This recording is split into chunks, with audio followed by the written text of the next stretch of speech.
నెలలు పోలీసులను అడ్డుకున్నాక ఎట్టకేలకు కాకాని గోవర్ధన్ రెడ్డి అరెస్ట్ అయ్యాడు.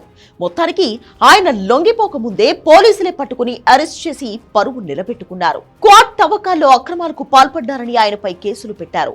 మొదట్లో ఆ తవ్వకాలు చేసిన వారికి సహకరించారని అనుకున్నారు. తీరా ఇన్వెస్టిగేషన్ లోకి దిగాక ఆయనే చేయించాడని తేలింది. దీంతో ఆయన్ను A4 గా కేసులో పెట్టారు.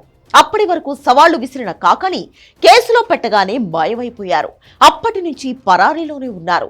వైసీపీ ప్రభుత్వంలో మంత్రిగా పనిచేసిన కాకాని ప్రెస్ మీట్ పెడుతున్నారంటేనే అందరూ ఎదురు చూసేవారు. టీడీపీ వాళ్లైతే ఇవాళ ఏ బాంబు పేలుస్తాడా అని భయపడేవారు. అలాంటి కాకాని 2 నెలలు పరారీలో ఉండాల్సి రావడం, నేడు అరెస్ట్ అవ్వడం, రిమాండ్కు పోవడం ఇవన్నీ చూస్తుంటే ఆశ్చర్యమేస్తోంది.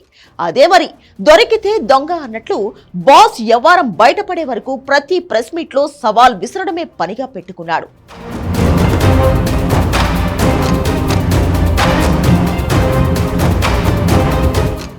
నెల్లూరు జిల్లాలో అనిల్ కుమార్ యాదవ్ సైలెంట్ అయ్యాక వినపడ్డ ఒకే ఒక వాయిస్ కాకాని గోవర్ధన్ రెడ్డిదే. ఆయన మంత్రిగా ఉన్నప్పుడే టీడీపీ నేత సోమిరెడ్డి చంద్రమోహన్ రెడ్డిపై ఓ ల్యాండ్ విషయంలో ఆరోపణలు చేశారు. అయితే అవి నిరూపించాలని సోమిరెడ్డి కోర్టుకు వెళ్లారు. అయితే కోర్టులో ఫేక్ డాక్యుమెంట్స్ ఇచ్చారని కాకాని మీద ఆరోపణలు వచ్చాయి. వీటిపై కేసు నడుస్తుండగా కోర్టు నుంచి ఆ డాక్యుమెంట్స్ కొట్టేశారు. అంటే దొంగతనం చేశారు. ఇది కాకాని చేయించిందే అని పదే పదే సోమిరెడ్డి ఆరోపించారు. ఇప్పటి వరకు ఆ దొంగలు దొరకలేదు, విషయమూ తేలలేదు. అయితే ఆ డాక్యుమెంట్స్ మాత్రమే దొంగతనం చేయడంతో అందరి అనుమానాలు కాకాని మీదే ఉన్నాయి. అప్పటి నుంచే కాకాని మాటలకు వాల్యూ పడిపోయింది. ఆయన్ను నమ్మడం తగ్గించేశారు. అదే ప్రభావం ఎన్నికల్లో కూడా పడినట్లు ఉంది. ఎందుకంటే పోలింగ్ రోజు వరకు అన్ని నియోజకవర్గాల్లో వైసీపీ వెనుకబడ్డా ఈయన మాత్రం గెలుస్తాడని సర్వేలు వచ్చాయి. సర్వేపల్లి నియోజకవర్గంలో అంత పట్టు ఉంది. అటువైపు సోమిరెడ్డి చంద్రమోహన్ రెడ్డి గజనీ మహమ్మద్లా 5 సార్లు ప్రయత్నించినా ఓడిపోయారు. ఈసారి కూడా ఓడిపోతారని అనుకున్నారు. కానీ కూటమి వేవ్ లో కాకాని ఓడిపోయారు. సోమిరెడ్డి ప్రతిపక్షంలో ఉండగానే ఈ గనుల అక్రమాలపై ఆందోళన చేశారు. ఆయన ఆందోళనలను గుండాగిరితో అడ్డుకునే ప్రయత్నం కూడా జరిగింది.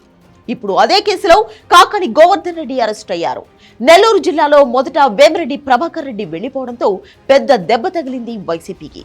మరోవైపు ఈ జిల్లా వాడే అయిన విజయసాయిరెడ్డి కూడా బాయ్ చెప్పడమే గాక అటాకింగ్ లో ఉన్నారు. ఇక ఆనం రామనారాయణ రెడ్డి గతంలో వైసీపీ, ఇప్పుడు టీడీపీలో వచ్చి మంత్రి కూడా అయ్యారు. కోటంరెడ్డి శ్రీధర్ రెడ్డి కూడా వైసీపీలో ఉండి జగన్తో గొడవ పడే టీడీపీలోకి వచ్చేశారు.